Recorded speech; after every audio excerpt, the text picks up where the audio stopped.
Welcome back to Stand With Us. We're here with Shir Menuhin, and we are talking about Jewish refugees from Arab countries, like her own personal history. She's been telling us a fascinating story about how her family actually came from Iraq, although her grandfather never left. And you never met him, obviously. You never got to meet your grandfather. So tell us now, you tell us now what's going on in Israel about this. There have been some changes. There's more of an awakening. There's more of a consciousness about this Jewish refugees issue. Tell us about that.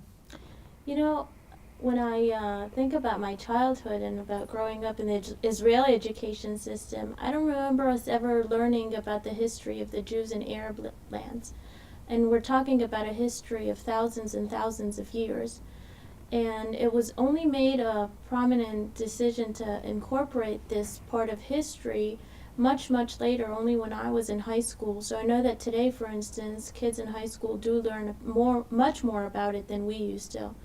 But still, I feel like, today in Israel, about 50% of the Jewish population derives from these Arab countries. And yet even people like me who grew up at home with parents or grandparents who came from these countries don't really know the history of these Jewish communities. We don't know much about their traditions and cultures and history and music and language and so on. And I feel like this is such an important part of our own identity, which we should know much more about.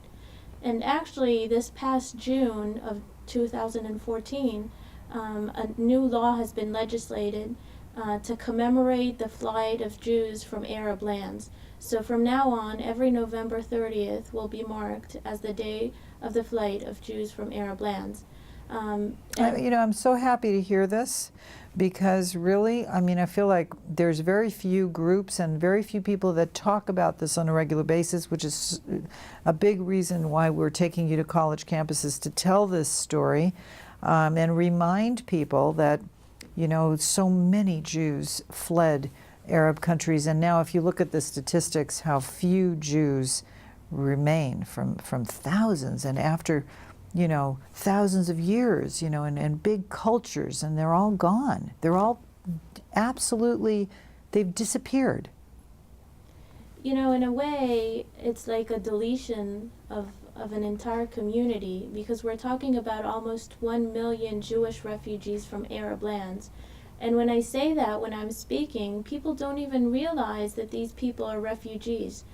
I personally think that what we should focus about is studying about those rich histories of these communities and try to understand what kind of life they had there, what were they doing, what were their traditions, values, and so on. And the interesting thing is that now, when I've been in Israel for a few months after my previous speaking tour, I started going to music festivals, and in a lot of them I found many artists, musicians who are descendants of these Jewish refugees from Arab lands, who are creating music in Arabic. Sometimes they don't even understand the language, yet they create this music that they write and compose in Arabic. And I feel like, even though many years we really didn't want to associate ourselves with this history, it's within us. It's part of who we are. And music, for instance, is one channel that this kind of comes out. And really connects us to our own personal history. Things have really changed. When I was a little girl, there was a neighbor that called themselves a Arab Jew, an Arab Jew. If you said that to them now, they would be very upset. They would prefer to say, I'm a Jew from an Arab country. I'm a Jew that came from an Arab country. So it was very interesting. Things have changed a lot, and I'm not sure it's a matter of, I'm proud. I come from Syria. I had a culture there. It's all gone now, but I want to talk about it. I want that memory to remain forever, and I want to learn about it, and I want to teach others about it, which is what you're doing. So things have really changed. I'm so happy to see it, because we don't want these things to disappear, as you say.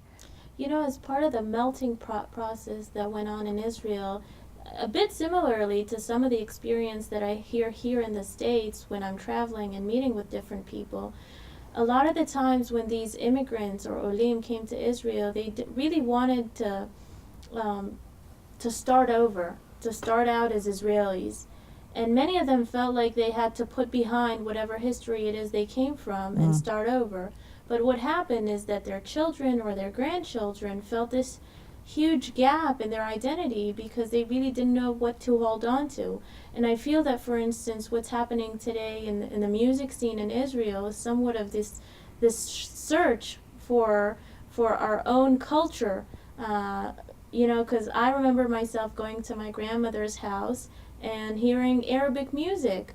And I really didn't associate myself with this kind of music. I really couldn't understand it. And you know how, for instance, now that I do these talks and sometimes I talk to older audiences, I would put, like, I don't know, Glenn Miller in the background, and I would ask people what they think of when they hear this. And I don't think that many of them, you know, even if this is something that they heard when they grew up, it was the kind of music that they associated themselves with, because, you know, it's part of how we are kind of growing up and maturing in life, when we don't want to associate ourselves with the music our parents listened to. But in many ways, I feel like it was to a much greater extent in Israel because, you know, this music has so many connotations to it that many times we just rather put it aside and move on.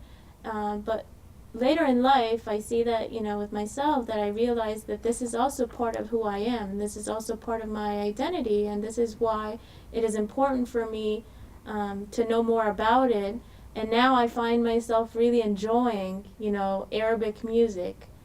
So who would have thought? Who would have thought is right. So, well, I want to thank you because I think this is, now for years we've thought this issue is important, and now there's you who has taken it up as a personal priority to make sure that people know that there were Jewish refugees and that you are sharing your family's history with them. So thank you. And don't forget to ask for our booklet, which is Jewish Refugees from the Middle East. It'll tell you a lot of things you probably never knew, and the statistics of how many Jews there were in those cultures and how they have disappeared and how few people there are left, if any, in some of these countries. So thank you for being with us. And continue your great work, and let us know how we can help you besides taking you from here to there to tell your story. And don't forget to support Stand With Us, and we'll see you next time on JLTV.